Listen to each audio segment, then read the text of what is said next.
Jogo.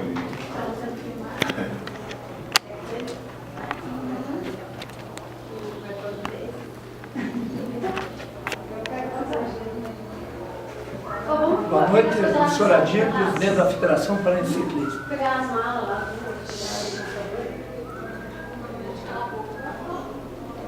Boa noite, sou o professor Adir, presidente da Federação Paraense de Ciclismo. Boa noite, sou Marco Antônio Barbosa, diretor técnico da Confederação Brasileira de Ciclismo. Cláudio Civati, técnico da Seleção Brasileira de Paraciclismo. Rômulo Lazzaretti, coordenador técnico da Seleção Brasileira de Paraciclismo. Por favor, gostaríamos de ilustrar ao público e aos interessados um pouco da história do ciclismo, do paraciclismo, como é que isto aconteceu no Brasil e como é que isso vem se desenvolvendo. Eu acho que eu tenho que falar porque comecei com o paraciclismo aqui no Brasil em 96, com as Paralimpíadas de Atlanta. A minha vida é ligada ao ciclismo desde que eu nasci, porque tenho empresas, fui ciclista profissional, transmiti tudo aquilo que a gente sabe de ciclismo de bom e de ruim aqui no Brasil. Em 96 começou a primeira aventura do paraciclismo brasileiro com um solo atleta que se chamava Rivaldo Martins, que era uma amputado abaixo do joelho. Atlanta foi uma Paralimpíada um pouquinho diferente daquilo que a gente poderia ter enfrentado para os próximos 20 anos, 40 anos. Então, Atlanta foi um marco muito importante para essa modalidade. Acompanho o ciclismo durante esse período de evolução muito grande e, na atualidade, hoje a gente está com um cartel muito forte, com 130 ciclistas cadastrados, 80 ativos, com dois campeões mundiais, que foram ganhos pelo Solido Gorki de Santa Catarina, um campeonato, uma Copa do Mundo pelo nosso amigo João Schmidt, 9 medalhas nos Jogos Pan-Americanos de Mar del Plata e de Guadalajara. Futuro, tudo depende sempre de um planejamento, de um trabalho sério de todos os técnicos que estão sentados aqui, os outros que não estão, que vão representar em outros estados. Nossa esperança, minha particular, que o ciclo paralímpico que vai terminar comigo em 2017 com o Rio de Janeiro, seja uma evolução realmente não somente de conquista, mas também de planejamento esportivo. O ciclismo é uma modalidade olímpica, paralímpica e maravilhosa. No evento aqui na cidade, qual a importância desse evento para Curitiba e qual a importância de Curitiba para o ciclismo paralímpico e olímpico? Bom, fazer parte do calendário nacional já é um status para a cidade, né? Representar nesse momento a capital de uma disciplina esportiva que é o paraciclismo, que vem a cada dia alcançando resultados expressivos, como o Rômulo relatou, tem um histórico em curto tempo, uma trajetória brilhante. A cidade enxerga como um avanço não só para o esporte, como para a sociedade em si, da interpretação da necessidade de se equivaler às pessoas no mesmo nível. Quem hoje quiser entrar nesta modalidade, treinar, onde vai buscar apoio para isso? Se é que existe algum tipo de apoio, como é que uma pessoa, um atleta, um potencial atleta começa a entrar no esporte, faz para entrar no esporte?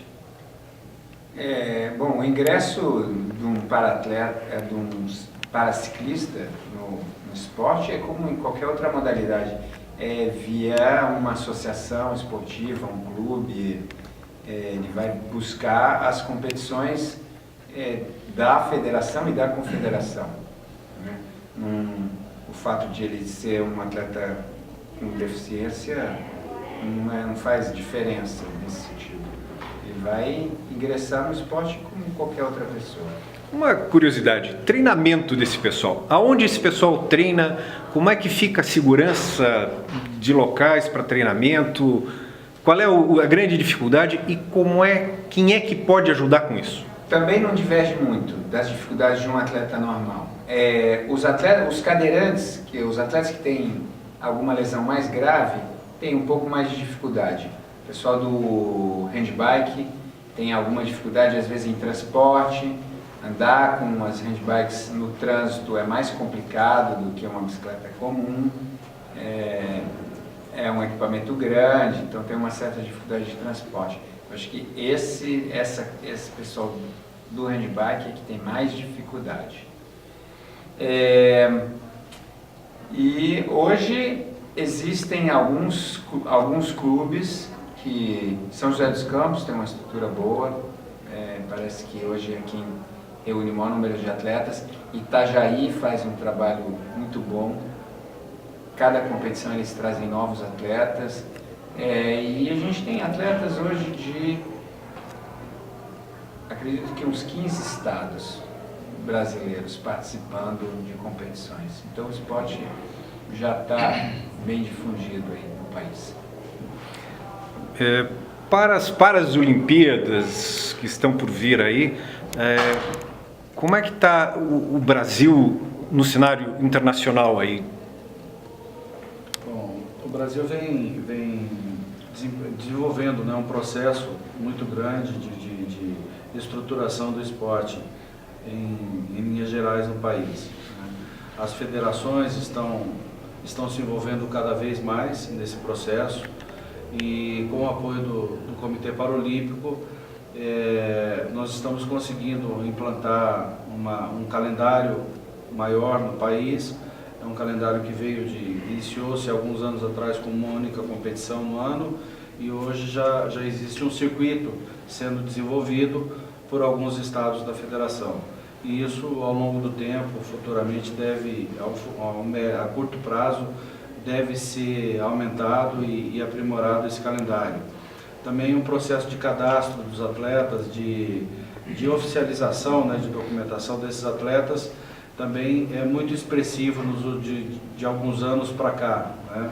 Hoje esse segmento de atletas do Comitê Paralímpico já conta com mais de 100 atletas filiados regularmente na confederação e é um processo que vem aumentando a cada ano.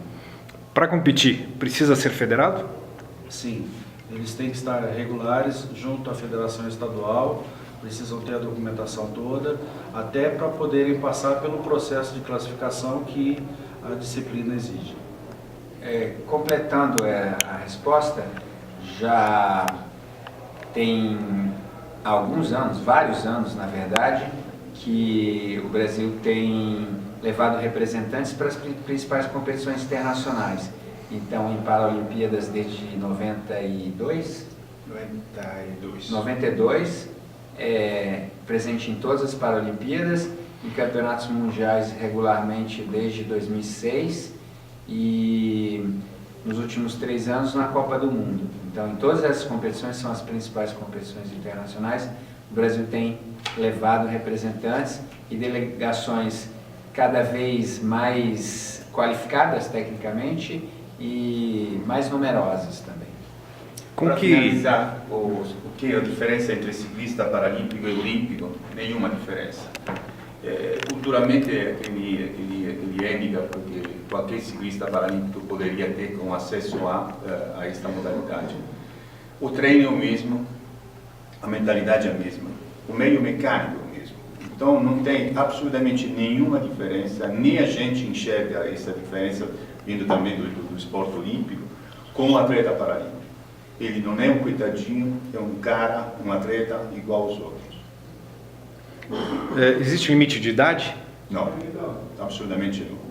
Agora, na competição, é claro, o limite de idade é fundamental. As divisões de categorias, rapidamente passando, só para que se entenda quem for assistir ao esporte. Sim, essa talvez seja a principal diferença que existe entre o ciclismo tradicional e o paraciclismo.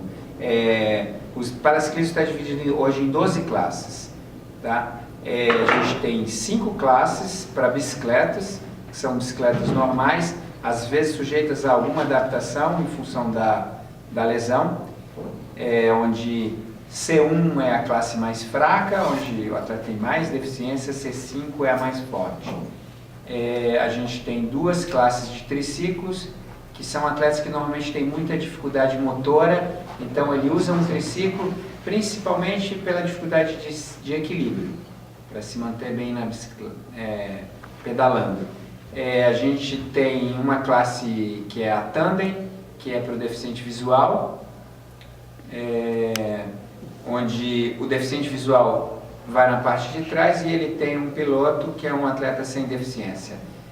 E a gente tem mais 4 classes de handbike, que é uma bicicleta um pouco diferente, que a principal diferença é que a propulsão é com os braços, não com as pernas.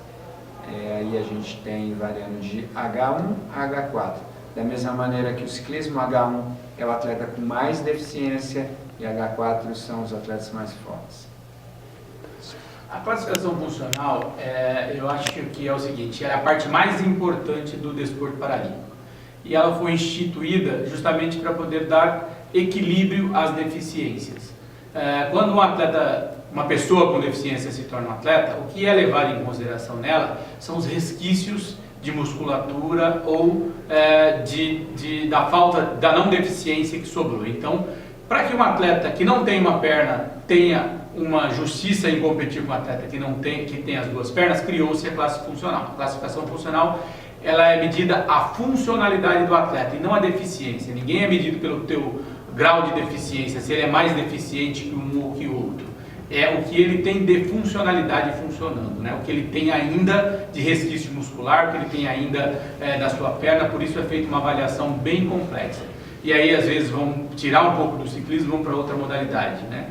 Você vê muito o Daniel Dias, que é o maior atleta paralímpico do mundo, competindo com um atleta que é um cadeirante. O Daniel Dias é um andante. Só que o Daniel Dias não tem uma perna, não tem um braço, o outro braço que ele tem, ele só tem uma mão. Só que é medido o que ele tem de funcionalidade com o que o outro tem. Ou seja, o cara que é cadeirante, ele não tem as 2 pernas, para poder, porque ele vai ter uma raça, porque ele é um lesado irregular, mas ele tem os 2 braços bons, coisa que o Daniel já não tem. Então o Daniel não consegue ter a mesma funcionalidade. E aí existe uma forma para cada prova, e para o ciclismo é igual, para cada modalidade, que vai medir o que ele tem de resquício muscular.